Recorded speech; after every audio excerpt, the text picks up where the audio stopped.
तो देखिए, rescue operation में सेना के साथ साथ वायुसेना भी जुटी हुई है और इसी पर देखिए हमारे संवाददाता विनोद कुमार की रिपोर्ट। लापता ट्रैकर्स को खोजने का काम शुरू हो गया है और बड़ी संख्या में आईटीबीपी के जवान हो या फिर एनडीआरएफ के अधिकारियों के साथ साथ कर्मचारी, ये तमाम जवान हैं। और अभी पहला वायुसेना का हेलीकॉप्टर इसी हेलीपैड पर पहुंच चुका है। तस्वीरें हम आपको दिखाएं, ये तमाम तस्वीरें हैं कि जो अभी रेस्क्यू अभियान का ये पहला अभी वायुसेना का विशेष चॉपर अभी पहुंच रहा है।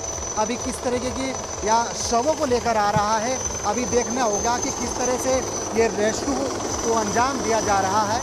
वायुसेना का ये हेलीकॉप्टर है, आप देख पा रहे हैं कि अभी थोड़ी देर पहले ही ऑपरेशन जो रेस्क्यू ऑपरेशन है वो शुरू हुआ है और बड़ी संख्या में आईटीबीपी के जवान हो, एनडीआरएफ के हो, तमाम यहाँ पर तैनात कर दिए गए हैं। यानी जो बॉडी ट्रैकर्स की आएगी उनको यहाँ से ले जाकर जो भी आगे की प्रक्रिया होगी उसको किया जाएगा। और एनडीआरएफ हो, एसडीआरएफ हो, आईटीबीपी हो, तमाम यहाँ पर जवानों को तैनात कर दिया गया है। और जो 40 के करीब जो ट्रैकर्स थे, जिनमें से 4 बॉडी जिला प्रशासन के द्वारा रिकवर कर ली गई है, जिनको बेस कैंप में रखा गया था। अब थोड़ा ये देखना होगा कि इस हेलीकॉप्टर में आखिरकार उन ट्रैकर्स के शव हैं या अभी वो रेकी करके आया है, वो देखने वाली बात होगी। लेकिन जो तमाम तस्वीरें आपको वायुसेना के विशेष चॉपर की दिख रही है, ये वही वायुसेना का चॉपर है जो रेस्क्यू ऑपरेशन में लगाया गया है। यानी उत्तर प्रदेश के सरसावा से 3 वायुसेना के हेलीकॉप्टर को यहाँ पर रेस्क्यू ऑपरेशन में लगाया गया है। और देखिए, तमाम जितने भी एनडीआरएफ के जो जवान हैं हेलीकॉप्टर के तरफ अपनी मुस्तैदगी नज़र दिखाते हुए दिखाई दे रहे हैं। और तमाम ये अब हेलीकॉप्टर के तरफ जाएंगे और उसके बाद में ये फिलहाल जो आगे की है, आप देख पा रहे हैं कि जो डॉक्टर्स की टीम है वो भी यहाँ पर मौजूद है, एम्बुलेंस यहाँ पर। चलिए, और इस खबर पर और ज्यादा जानकारी देने के लिए इस वक्त विनोद सीधा लाइव हमारे साथ जुड़ रहे हैं उत्तरकाशी से। विनोद, सबसे पहले तो अपडेट आपसे जानना चाहेंगे कि जो रेस्क्यू ऑपरेशन है वो कहां तक पहुंचा है और अब तक कितने लोगों को रेस्क्यू कर लिया गया है और कितने लोग अभी भी फंसे हैं। आयुषी, देखिए, सबसे महत्वपूर्ण और सबसे बड़ी अपडेट अगर मैं आपको बताऊं कि अभी तक 4 लोगों की बॉडी रिकवर कर ली गई थी। जिला प्रशासन की तरफ से उनकी आधिकारिक पुष्टि भी कर दी गई है। लेकिन एक महत्वपूर्ण बात यही है कि अब जो सबमिट करके जितने लोग आ रहे थे उनमें से करीब 27 लोग हैं जो एवलांच की चपेट में आए थे और एवलांच की चपेट में आकर वो क्रेवास में चले गए हैं।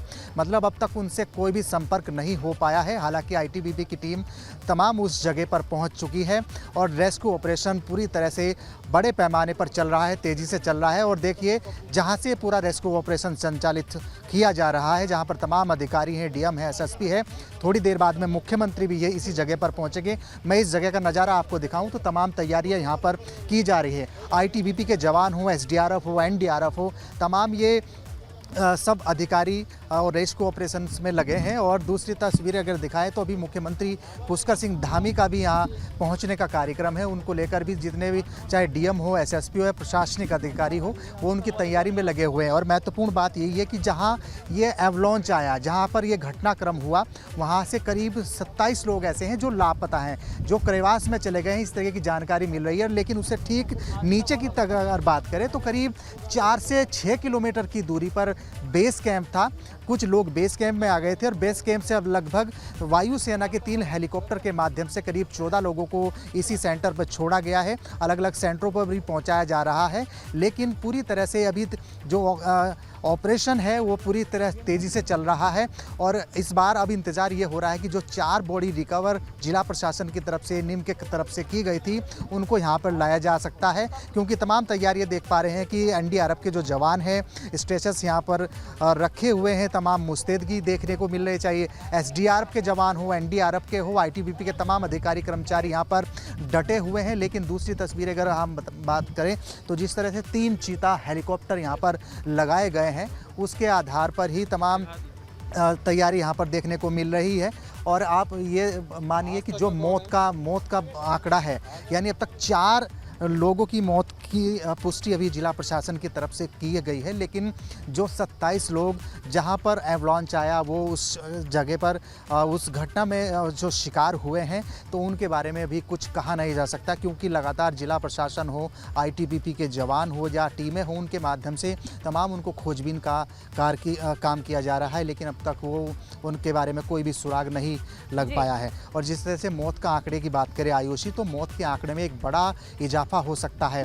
ये मानिए कि 4 छोड़िए, 15 भी छोड़िए, और जो 27 लोग अभी तक मिसिंग है वो कहीं ना कहीं मौत के आंकड़ों में भी तब्दील हो सकते हैं। ये बड़ा आंकड़ा बढ़ सकता है, लेकिन पूरी तरह से सुबह 8 बजे से आज तेज़ी से रेस्क्यू ऑपरेशन चल रहा है और तमाम इस तरह के 3 चीता हेलीकॉप्टर अलग अलग हेलीपैड से लोगों को ला रहे हैं। अब तक 12 लोगों को रेस्क्यू कर लिया गया है और महत्वपूर्ण बात यह भी है कि बहुत से एक्सपर्ट्स लोग भी थे उनके साथ। बड़ी जानकारी विनोद आप दे रहे हैं कि जिस तरीके से अभी तक 27 लोगों का कोई सुराग नहीं मिल पाया है, उससे ये कहीं ना कहीं अब साफ होता हुआ नजर आ रहा है कि जो मौत का आंकड़ा है वो बढ़ सकता है। आप बने रहिएगा हमारे साथ।